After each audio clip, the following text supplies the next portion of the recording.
Hey, Jenna. Yes, honey? What's the worst part about teaching new players how to play Ticket to Ride? I don't know. What's the worst part? All the training. Oh, boy. Engage in a family gaming podcast.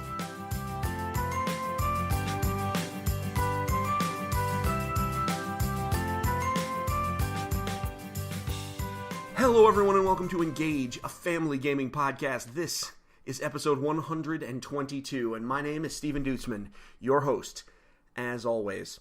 This is the official video game and board game podcast for EngageFamilyGaming.com. EFG is a website where parents like myself and my co-hosts come together to give parents and families the information they need to get their family game on. This week, I am joined by my lovely wife, Jenna, once again. Hello, everyone. So, thank you for joining me again. You don't really have a choice, but thank you. I guess you're welcome. Well, I mean, you're still doing me a favor, so thank you, even though you don't have a choice. But that's fine. I don't know. It's a thing. But thanks for being here. So, this week, we're talking about board games. Last week was a very cool episode. A lot of people liked it. Got some cool comments on it. We actually talked about our top 15-ish 3DS games, especially as recommendations for new players.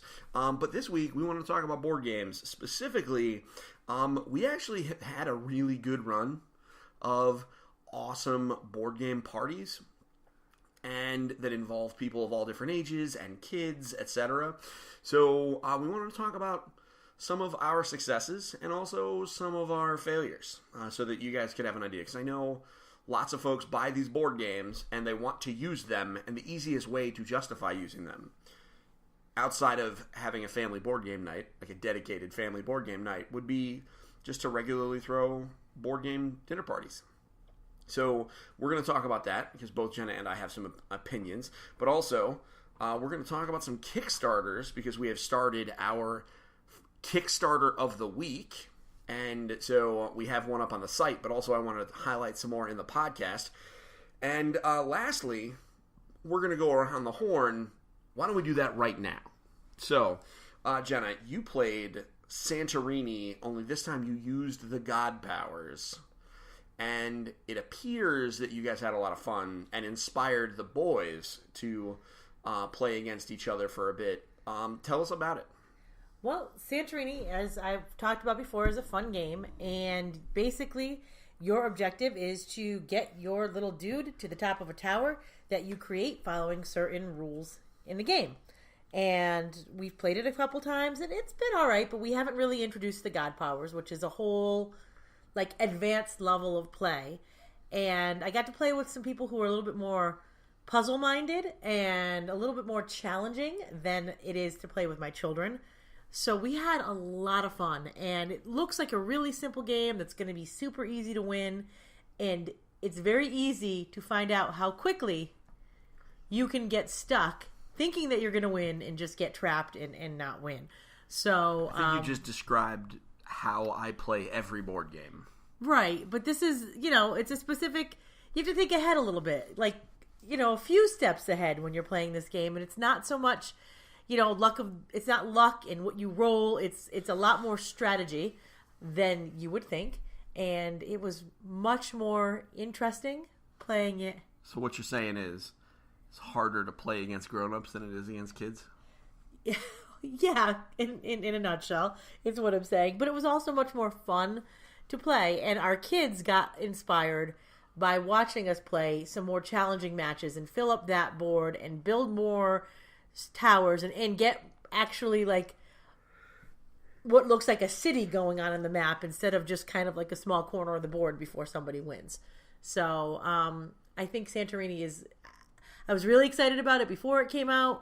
When we got it, it was fun, but I wasn't super enthusiastic about it. Now that I've had a little bit more fun and challenging play sessions with it, it's topping the list again of a fun game. But, as we somewhat suspected, it's not a great game for mixed company. It's not. It's not for adults to play with kids. It's not, the kids have to have a certain level of forethought when they're playing the game and not just start throwing pieces on. So your younger gamers, they're not going to do so well with it. They're just Legos. If you're younger gamers, just let them build the towers. Well, yeah, my daughter used the towers with her Shopkins, and it was super cute to have a little Shopkin city, but not exactly what the game was intended for. To Greece. Right. Shopkins go to Greece. Right. So that's Santorini with the God Powers. I actually have not played Santorini yet. We've owned it since Christmas time. I still haven't played it. So we should fix that soon, and then maybe I'll share my opinion. I love the way it looks enough that I'm fine owning it. Like even if I only ever just look at it, I'm fine with it. I just think it's a super rad looking game, and it's also one of my favorite. It's thematically one of my favorite Overwatch levels. So there is that. So that's Santorini. Let me just get one little thing out of the way, and then we're going to kind of hit the big one. So, Monster Match. I played that with Megan. So did I. And so did everybody. So did everybody. Everybody played with Megan because Megan has been carrying it everywhere because she wants to play Monster Match with everyone who will match monsters. And first of all, tell everybody what it looks like. Okay, first off, it's a Happy Planet game from North Star. I talked about that on the last board game podcast.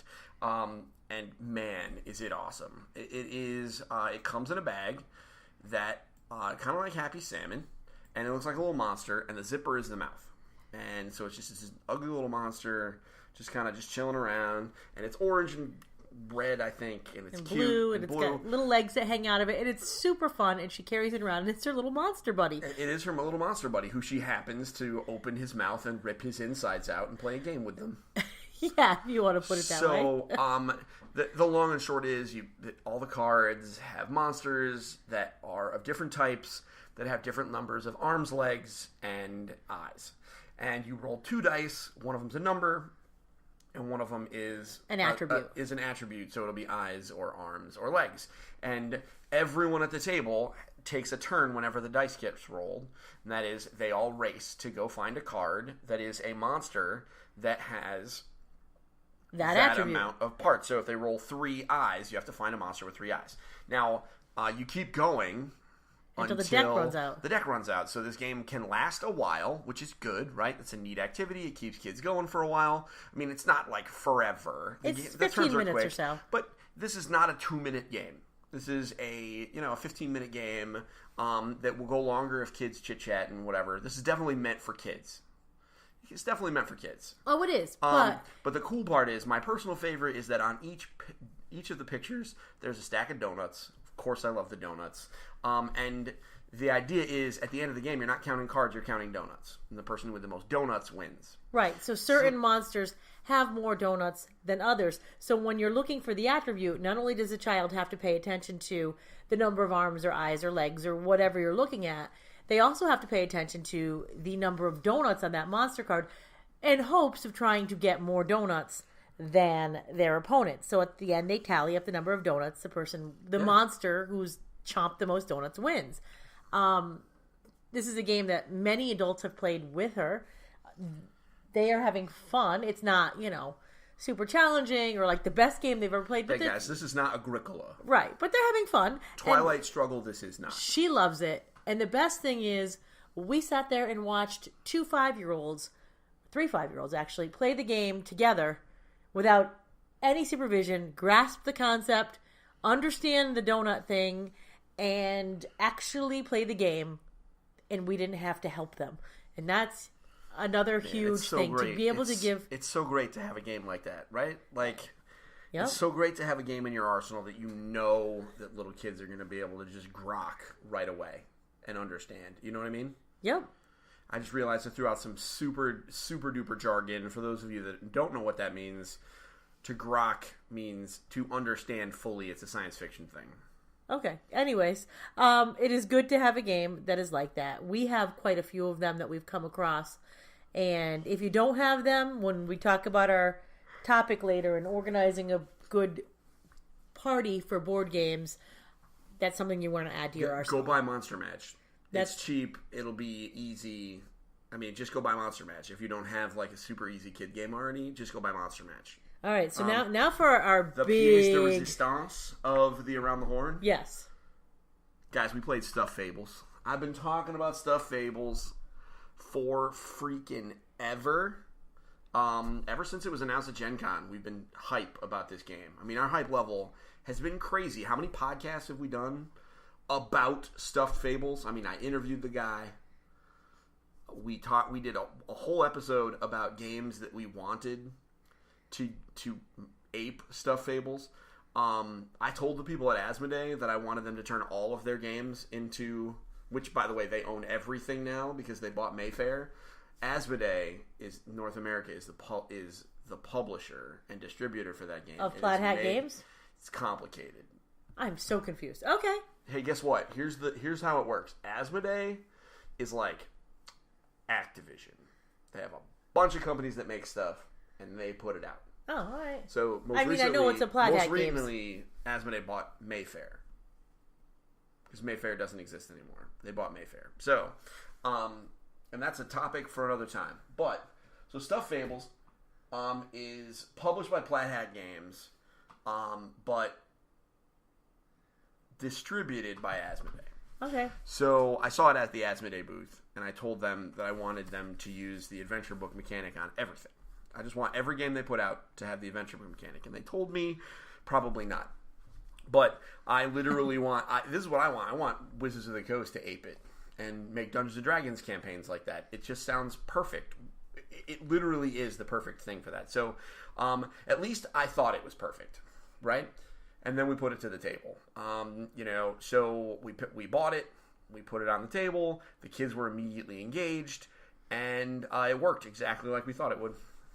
It did. I mean, there were some minor hiccups. Mm-hmm. We came up with some solutions to the game. So you pick your little character card, and you pick your little minifig that goes along with your character card, mm-hmm. and you put it on your page on your map.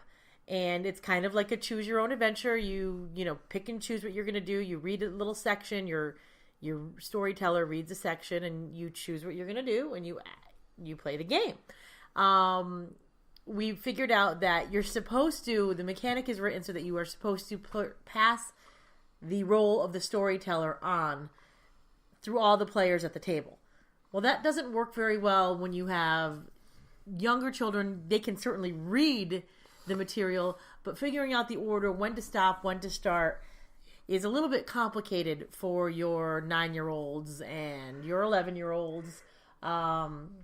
They have a tendency to read ahead and not quite follow, or maybe it's just because we have kids with ADD and ADHD. They don't follow directions very well. So we figured out for our family, Steven and I had to swap being the storyteller. We had to switch off back and forth. And instead of passing it on, which was fine. Yeah, from a rules perspective, as far as like breaking rules to adapt a game to be playable with your family, that's about as minor as it gets, just switching it back and forth. And realistically, it would have been fine if I had done it the whole time. You just really, really wanted to see how the game book worked. Yeah, and I think we read a couple of things wrong as we were playing through the first part of the story. But as we got in, it was fun. The only thing is you be prepared for a good sit-down session. So, the kids are going to be sitting there. They're going to have to engage through some of the minute details instead of it being like action, action, action, action, action. There's a little bit of time where you have to figure out things and how things work, and make sure that, your kids have all been fed and watered like plants and pets before you sit down to the table. Make sure that they've used the restroom before they sit down to the table, because it's very easy to get distracted from the gameplay, and then it's hard to get them back into picking it up. We have one, you've heard before, we have one child who's super engaged in games and will sit there for hours. We have our littlest one who's, she's only 5. Her attention span is slightly more than a nap, but not much. And then we have our 9-year-old who is hit or miss and on and off and hot and cold with games. He actually started playing with us, and then he was like, you're figuring stuff out. I don't want to play anymore. I'm going to go watch Dan the Diamond Minecart, and left the room. Mm-hmm. But then once we started getting involved in the action again, he's like, oh, that sounds fun. I want to play. And then he was in for the rest of the time. And then he was in for the rest of the time. So we had to institute a rule. Once you leave, you leave. And if you're going to stay, you have to stay, even through the, little challenges that come along. But once we played more than one session, when we sat down to our second session, it went a lot faster and a lot more smoothly. So the first session might be rough, but it's so cute. And if you, like I am, remember with nostalgia, reading the Choose Your Own Adventure books and like that feeling, this is definitely the game. I can't wait to paint the minifigs. I've never painted minifigs before, but they absolutely are adorable. They need to be painted because I just can't get over how perfect they are. And what a story. I mean, it really is quite the story. I mean, who doesn't have memories of being a little kid with your little stuffed animals and thinking that they were your friends and imagining them coming to life, and here they do. They come to life to save the little kid. It's awesome. It's awesome. That's it. I thought it was great. I mean, all the cards just ooze with flavor. As a person who appreciates cards as like representatives of, game mechanics, right? Like just all the different weapons, being like largely improvised. I was a big fan. I think the different characters are interesting and well balanced. I played as Lumpy, who is basically like the tank. So he's a little fat umbrella, a little fat elephant that it's an elephant. It's a stuffed elephant. Is just super awesome at at defending himself. Which is cool. We Evan played as Flopsy, so he got to be a rabbit, which is rabbits are his favorite thing in the world. And he was an archer, and so he really dug the the ranged combat and stuff. So I thought it was neat. Our kids role played, maybe not at the table through table talk, but at the very least, at one point, one of them was afraid of a monster, and rather than doing what was mechanically sound, which was maybe try and fight him, he just ran. Yeah. And you know what? I think that was pretty rad. So I really enjoyed that. Yeah, I mean, the art is cool. The figs are amazing. And you know what? It's not really even all that expensive. You're going to be able to get it for around $50 on Amazon. We'll put a link in the show notes. This is one of those games that I really think that if you are into story-driven kind of games, I think this is one to get into. I know that they're going to make expansions. This has been very successful. A lot of people are happy with it. It's in the top 10 on the Board Game Geek hotness list. So we know it's going to be around, and they're probably going to announce an expansion soon, or at least they'd be crazy if they didn't, because all they have to do is make another book. So yeah, that's Stuff Fables. Guys, it lives up to the hype. Right now, I think both Jenna and I agree it's our board game of the year so far. Yes, we do have a lot of games to go. We have a lot of games that we've gotten since the holidays that we have to get to the table. Listen, we're staring at a copy of Grim Forest right here. So, happy birthday to me. Happy birthday to you. We are staring at a copy of Grim Forest that is still in the shrink because we're waiting to do... Jenna is waiting to do an unboxing video for everyone because she gets to open her present. And, of course, we're going to make content because... Right. We have issues. So there it sits in its shrink. So this is going to be a great year. But, and that's a big but. I mean, also Dead Man's Doubloons comes out this year. And I know you are a big fan of the Pirates. So, yeah, so that's the stuff. But right now, Stuff Fables is at the very top. And I can't imagine that it won't be near the top. So that, my friends, is Around the Horn. We know these aren't the only games played this week, so by all means, please hop on over to engagefamilygaming.com/community and let us know what you played.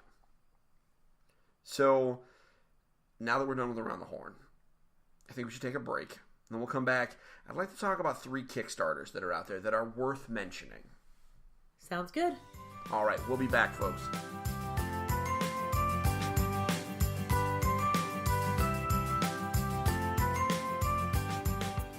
Hello, everyone, and welcome back to episode 122 of Engage, a Family Gaming Podcast. This is the Kickstarter section of Engage, a Family Gaming Podcast. So, I have 3 that I would like to bring up. These are 3 active campaigns that still have, all of them have at least 2 weeks to go. So the first one is by Final Frontier Games, and it is Robin Hood and the Merry Men. We talked about this in our most anticipated games podcast at the beginning of the year, or at least I think we did. Did it? Maybe it didn't make the cut, but it was on mine. This is a Kickstarter. Go figure. It's about Robin Hood and the Merry Men. So Robin Hood, Little John. I almost said Tiny Tim. Very different. Let's be real. Wait, let's hold on. Let's talk for a minute.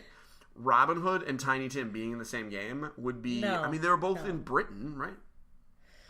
Anyway, so that would be crossing the streams in a really weird way. So Robin Hood and the Merry Men is a semi-cooperative board game set in Nottingham, where you each play either Will Scarlet or Maid Marian or Robin Hood or Little John. I almost said Tiny Tim again. And you are essentially, it's a Euro game, so you're placing workers, gathering resources, having the Merry Men scuttle off and deal with the Sheriff of Nottingham. This game is already like 1,000% funded, so this is basically a pre-order here, folks. There's still 2 weeks to go, and I get emails every day about different stretch goals that have been added. The game board looks amazing. There is a deluxe edition that includes crazy handcrafted resin pieces and things like that, which is awesome. I think that's a little unnecessary. That's why I didn't back it that way. But if you're one of them people, you can do it. Some of the stretch goals, they added, I don't even know who this guy is. Who's Alan Adale? Is he a Robin Hood character? You're supposed to know everything about books, honey. Okay, so he's a guy. They got bigger dice. They got a UV logo on the box. All sorts of stuff. This is getting bigger. The player boards are cooler. They have a solo mode that has been opened, which I don't play solo games, because if I'm going to play a game all by myself, I'm going to get my Switch out, but it has a solo game. So, and there's a new hero that is apparently only available in the deluxe version, which is a little disappointing. But so this is a game, a base version of the game, including all of the unlocked stretch goals, is $60, which really isn't that bad. Actually, wait, it's $54, but it's $6 with shipping. It's coming out this November. That means the game is all designed and the art is all done. This is just a matter of getting a check so they can pay a publisher or a manufacturer and for shipping, which is pretty rad. It's going to retail for $70, so that's good. So that's Robin Hood and the Merry Men. Head on over to Kickstarter. They have a nice video that'll show you how the game works. Like I said, it's a Euro game, so it works pretty much like you think it does. And they've got cool little meeples for the Merry Men and all that. The meeples are cute. We'll know more when it shows up in November.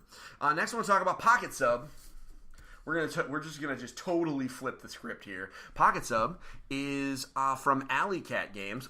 One of those guys is one of the designers of this game works with Geek Fever Games, who are friends of the show. This is a cheap micro game. You can get it for about $15. It's 11. Is that a pound? Yeah. It's 11 pounds or $15. It is a quick micro game where you are basically laying tiles. You're placing submarine meeples and mines, and you're basically trying to outmaneuver an opponent. It is a super simple game. This is not a game that you're gonna, that's gonna blow your brain out while you're trying to play this stuff. But it's very deep, a lot of fun. I've played it twice, and I've enjoyed it. Like I said, you're placing the meeples, and they have submarine meeples. Sub-meeples, as it were. I am, and I am a sucker for funny meeples. And sub-meeples is pretty good. Not as good as cam meeples, but pretty close. They're cute. But, it's a war game-ish thing, kind of. Ish.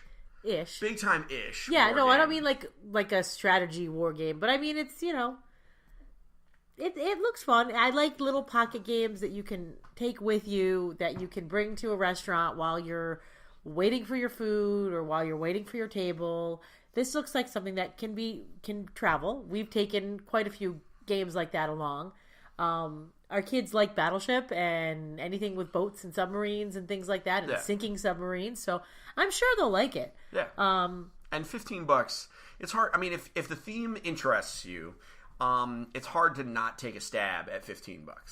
So, last but not least, now this is one I really want to talk about. Speaking of games that you can take with you anywhere, that does not include Swordcrafters. No. Swordcrafters is a board game that is up on Kickstarter right now. I had no idea it existed until one of the women that my wife and I used to LARP with shared a picture of it. And I was like, what is that? Here's what Swordcrafters is, guys. This is the entire elevator pitch. You pick up you basically are selecting tiles out of a tableau, more or less drafting them, and using them to construct a 3-dimensional sword. That's awesome. I know my wife is not super enthusiastic about it. You craft 2D game pieces into a 3D sword. I mean, it's a tile selection and placement board game. You made it sound like it was the most epic thing in the whole wide world because you're making a sword. And I mean, it's cool. It's all right. It's not like I'm not gonna. Oh my god, I must have this now. No, that's just not my. It looks cute. It looks fun. Well, you get away with not needing it right now. I don't because need it right I now. need it right now. I'm sure. I need this game in my face right now. Right now. I'm sure you do. The good news is it's 8+, so I can justify it because Megan's almost old enough.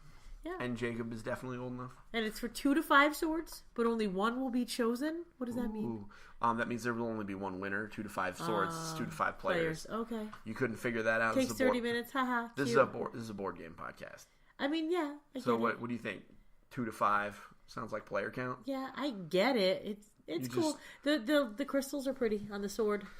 Yeah, it's Gems. cool. Listen, Whatever they are. Guess what, folks? We're gonna have this game, whether Jenna is unenthusiastic or not. I will have this. I'm not unenthusiastic. I just, I have games that I like that are different. Yeah, I know. That I never get to play because they're too big. Well, okay. We should fix that. But that's Swordcrafters. All 3 of these games are still up on Kickstarter. At the time you'll be listening to this, they all have around or more than 2 weeks to go. All 3 of them have been funded. Swordcrafter's the least so. It was looking for a $10,000 goal, and it just broke that, $10,261. So, obviously, it's in the middle of the campaign. There's a lull. It will likely pick up a little bit towards the end. I think you should join them. So, definitely head up to all these campaigns. Take a look at the videos. See what you want. I think Swordcrafters is going to catch some people's eye. Whether it's your kind of game or not, don't know. I don't even know if it's my kind of game, but I like the idea of building a 3-dimensional sword out of 2-dimensional pieces. Sounds awesome. Listen, it's the Get Hype Awards right now, and right now I am hyped for Swordcrafters. Be mad about it, I guess. I'm not mad. She's not mad, guys, but I'm sassing my wife because I can. It was her birthday the other day, yeah. So I can sass her. That's what I do. Yep. Would you rather I sass you or tell everybody how old you are on the podcast? Would you rather I sass her? So, why don't we take a break, and then we will come back for our third segment, where we're going to talk about some of our trials and tribulations about running a successful board game party. How about that? Sounds good. All right. We'll be back in a minute.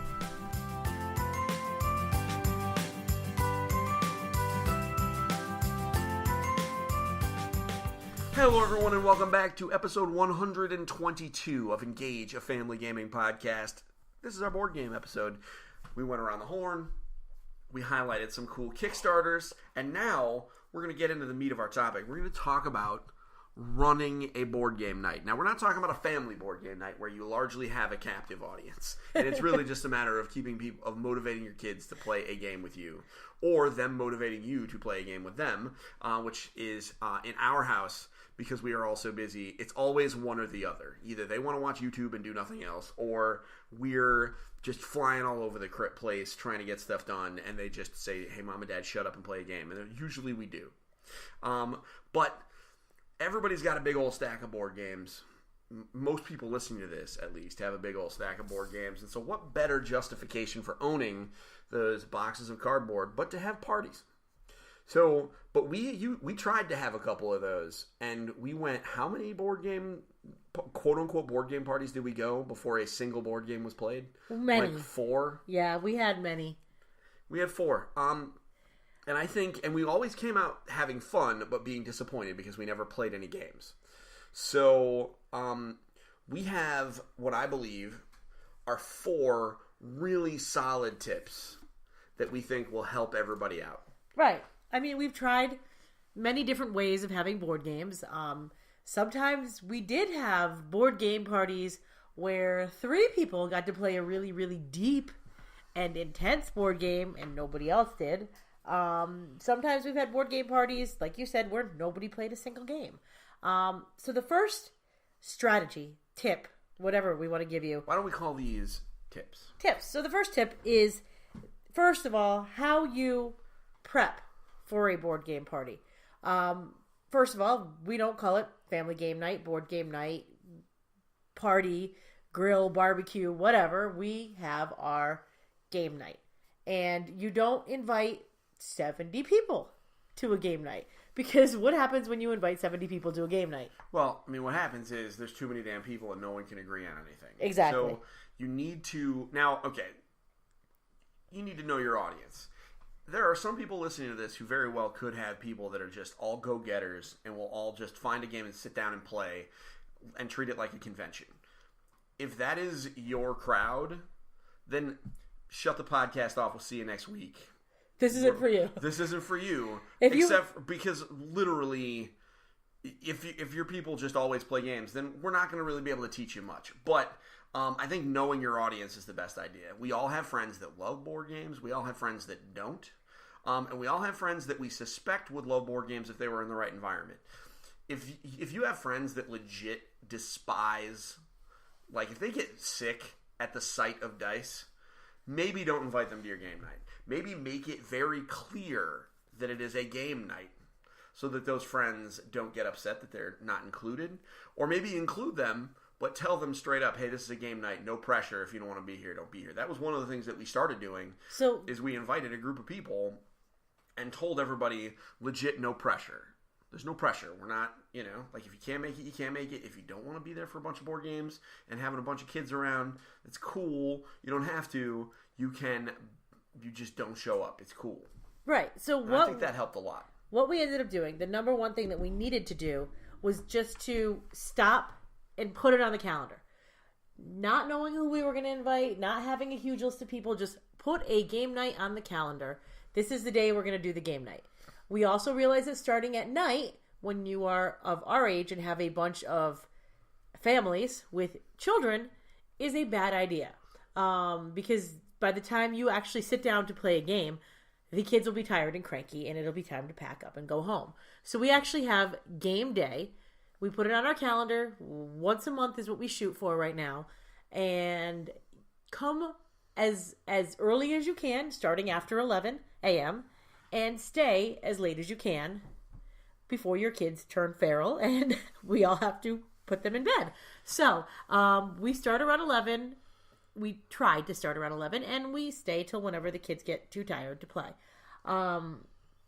In that, we make sure, because we know that we are a gamer group that has quite a few children and quite a few adults, and we'd like to all be able to have a chance to play the games, we've started to figure out a setup that works for our house. We have a large dining room table that is perfect for playing games on. We could use both halves of the table and have 2 standard size games going at the same time.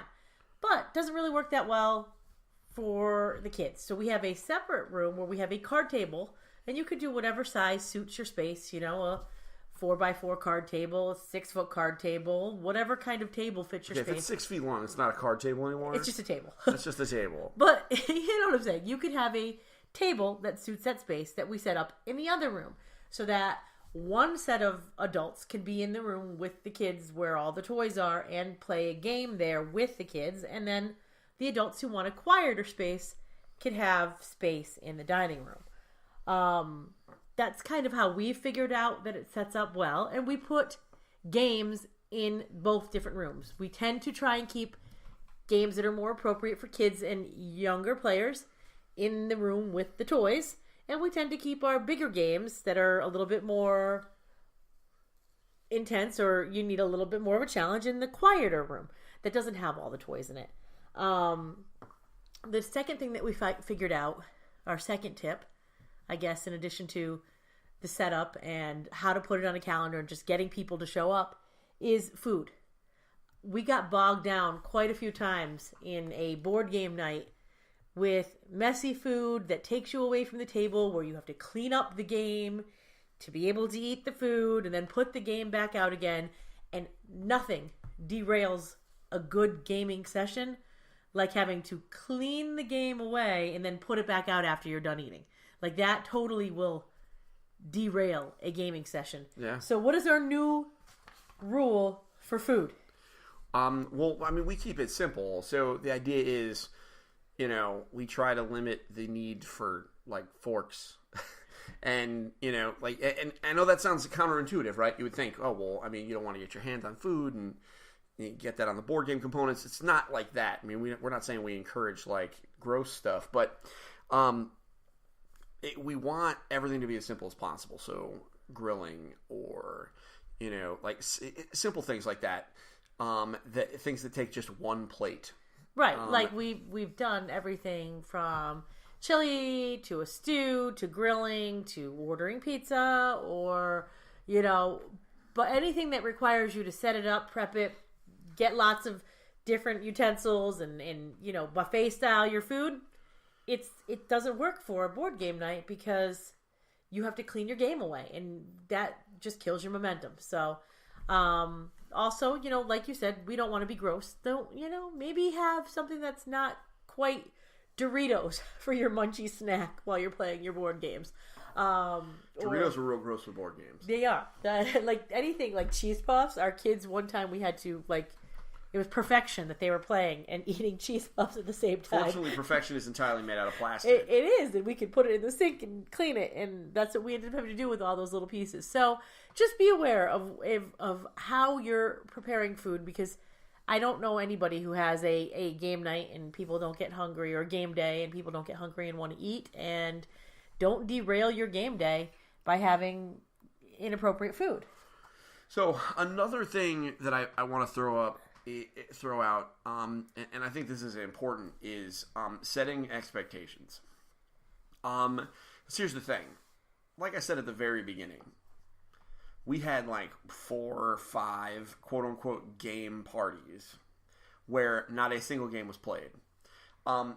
We were, thinking back on them, we came out of it, you know, Jen and I came out of it, like, disappointed because we never played any games. But the reality is everybody had a good time. So the goal is fun. We don't have to do, like, the board game death march through our parties. So set your expectations right in that you're going to have fun. Now, we are media creators, so there are certain times that we'll bring people over because we literally need a game to be played. That is a very different animal, and, you know, we manage that in a very specific way, largely just by bossing our friends around, the ones that we know are okay with being bossed around. But, I mean, keep it simple, right? I mean, if you know that you have a group of people that are just going to want to play games all the time, then give them the ability to do so and let it go. And I like to think that as long as there is always a game being played somewhere in the house, it's a board game party. Yes. And so set your expectations and be reasonable with yourself. Don't expect the free board game area at PAX East to be taking place at your house unless it's RabbitCon and you have 50 people that all just want to play board games all over the place and see each other twice a year. Like, you know, unless you're doing that, as long as you got one board game going, you can call it successfully a game day, I like to think. Yes, and to keep that happening, we have found that kind of staging the area and the games that we put out work. We have like I said, an area where we keep our kids' games, and we pick like 2 or 3 kids games, maybe more depending on the number of kids we have there who can actually play games. But we pick 2 or 3 kids games that the kids can just kind of play through. We take for the adults some kind of medium intensity games. We found out that, yes, we have some big games that require a lot of setup and in-depth play and thought. Those don't really work for like game day parties. They don't. I mean, you pick those games for a select group of people, and you have more intimate parties for the bigger, more intense games. So, like Civilization: A New Dawn by Fantasy Flight Games, not perfect for a party unless that party is of 4 people, all of whom are playing that game, right, for the entire day. Right. No, I couldn't agree more on that. And I think it's, like you stage your areas, right? And so, the other thing we do is we, once we've picked those games to get started, we get our kids hype to play those games by talking about them and getting them ready and kind of prepping them for the responsibility of like, okay, so your friends are going to be here. You're going to play Monster Match with them. And they get them excited. And you're going to play Cube Quest. And you're going to play, Dragonwood. We get them excited to show their friends how to play the games. And then it keeps the enthusiasm going. Yep. At least so the kids kind of, and let's be blunt, stay out of the adults' hair while the adults are playing the games that they want to play. We've also There is certainly room for mixed company, though. There is. And that's where the party games and the icebreaker games and some of the mixed games come in. We always have people who are at our game days who are the spouses, the girlfriend or the boyfriend of somebody who's a gamer, who they like games, but they don't like games. Like I was that person when Steve and I first started dating because our friends intimidated me with a board game. They're like, "Oh, you like board games?" I'm like, "Oh yeah, I like board games." And for me, And board games were like Clue, and I like Pictionary, and I like Taboo, and I like the party games. And they brought out Talisman. Was that the name of the game? Yeah, it was Talisman. Yeah, and they brought out Talisman with all the expansions. And I was like, I guess I don't really like games. Because this is not, I don't get it. It was way overwhelming. And I totally was like, I guess I'm not really a board gamer because what I play is like party games and those aren't board games. And lo and behold, I am in fact more of a board gamer than I am a video gamer. And I really do like board games. So yeah, there's going to be people who are really intimidated by even Ticket to Ride. So make sure you have games that are more party game style or easier to learn or less intimidating than a traditional Euro game. Okay, so guys, we have what she's saying is get code names. Just buy code names. Or Quirkle, or, we have so many games that are like that. Just buy code names. Make sure you have all the code names. I have a couple of games out that are fun. Like code names. There's like a dozen of them. Why are you plugging code names? There's a dozen or more games that we have that are like that I bring out. I know. There are some people who won't play code names. I have code names on the brain right now because we have Marvel code names in that bag over there. And you want to play it. Unopened. And I really want to look at it. And it's but I your can't son's because it's my son's birthday present. I know, and I want to open it, but I can't. Welcome I'm to being March. Good. All the birthdays. Yeah. We have 2 months out of the year where everybody's birthdays are, and one's in around Christmas time, and one is in the spring. So we have lots of games to catch up on. Anyways, so those are some of our tips. The other thing that the last thing that I want to say is make sure you have alternative activities, not just icebreaker games, but something else for people to do when there's a lull in between playing games for that group. Because sometimes games can only fit 4 players, but you have 7 adults. Sometimes kids games, there's only 2 kids who want to play games and the other kids want to run around like chickens. So, have something else to do. We always have our electronics available. Switch. Mario Kart is an amazing, but specifically Mario Kart on the Switch. Yep. With its accessibility controls. Yep. So if you happen to have a Switch, if you don't have a Switch, buy one. Even if you don't really like video games, I think everyone should have one. They're amazing. So demanding today. I'm not demanding. I am. But it's for your own good, folks.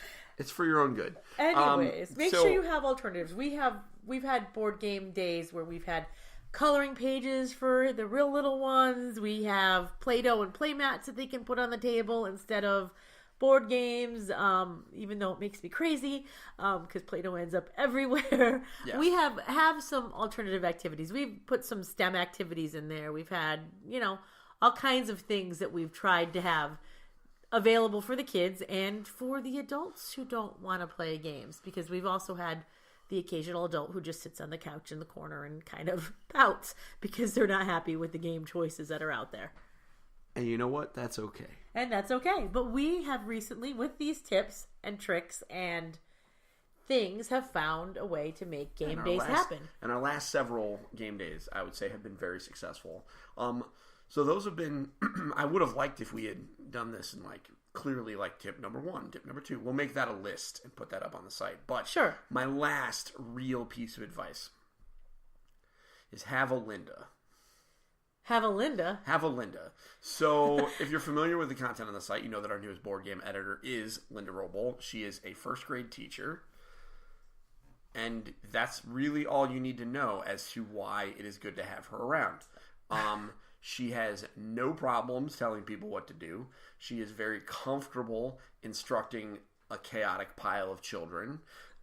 She is bossy in a kind of bossy way.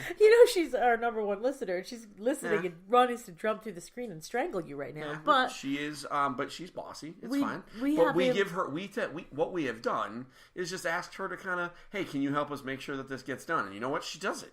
When we're just standing around the kitchen, she'll walk out and grab a game and be like, hey, we're going to play this now. We're going to play this now. But and we have it just subtly moves things forward. And you know what? Sometimes it's not her. Sometimes it's her husband. It's always having one person whose job is to just kind of nudge things in the right direction. And if you have a teacher or 4 in your group, assign those jobs to the teachers. Have the teachers do it. Or a project manager. We find that those are useful too. Yeah. And sometimes it's good to just kind of take the stuff and throw it out on the table and just be like, hey, we're going to do this thing. So that is a useful tip. And you know what? I have one more. Wait, no, okay. This is a big deal. I'm ready. Read the darned rule books before people show up. Yes. If you're going to learn a new game, you need to do your homework. Yes. You need to read the rule book, watch how it's played, maybe even play the game solo to understand how the game works so that you can at least get someone halfway into the game. Yes. So I agree. We have derailed a couple of really good games that we've turned our friends off to because we didn't know how to play and we were trying to work out the kinks with them. And that has soured people to some really good games. Some people really don't like learning new games.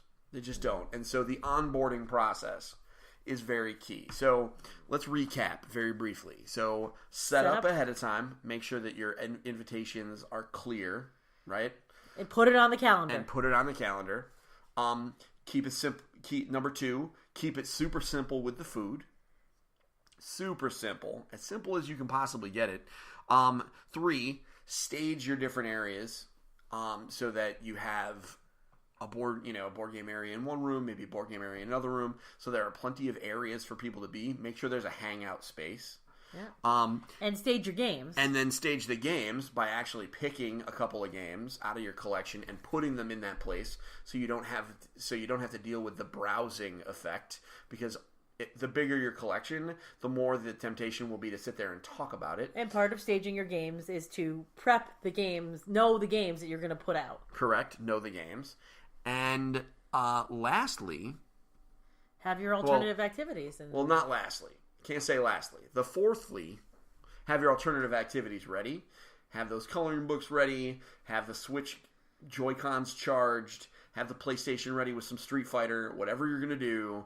And then lastly, pick the roles for the people that are going to be there. And make sure that they know that you're hoping that they will help enforce things. Or enforce it yourself if you are so inclined. So those are some of our tips. Now, we forgot stuff. We always forget stuff. And we're not the only people that have board game parties. So if you have successfully had board game parties, board game days, board game weekends, whatever, share with us what your thoughts are. We'll talk about them in a future podcast. Head on over to engagefamilygaming.com/community. Join the Facebook group and tell us, what do you think? What are your tips for having a successful family board game party, day, night, weekend, event, etc.? Sounds good. I would absolutely love to hear what you say. Because, we could always get better. We can always improve, right? So that's it. That's our show for episode 122. Can you believe they let us do this for almost 150 episodes? It's so crazy. It is so crazy. So here we are. My name is Steven, and this is Jenna. We'd like to thank you for listening to our podcast this week. We hope you enjoyed listening as much as we enjoyed recording it. We'll be back next week. Next week we're going to be talking about video games. Probably going to have a discussion about some of that violence in the video games. I think it's about time we rip off the Band-Aid, and me and Jenna are going to have a little bit of a debate. But it's going to be a loving debate. It's going to be a loving debate because she and I, we stand on opposite sides of some of these issues, and so we're gonna talk about it. So that will be next week. I'm not ready. We're not ready. I'm not ready either, but we're gonna be there, ready. folks. It's gonna be a wild one. So be ready for a hot podcast next week. Until next time, though, leave us a rating on iTunes, Google Play, all that stuff, and don't forget to get your family game on. See you next week. Bye, everyone.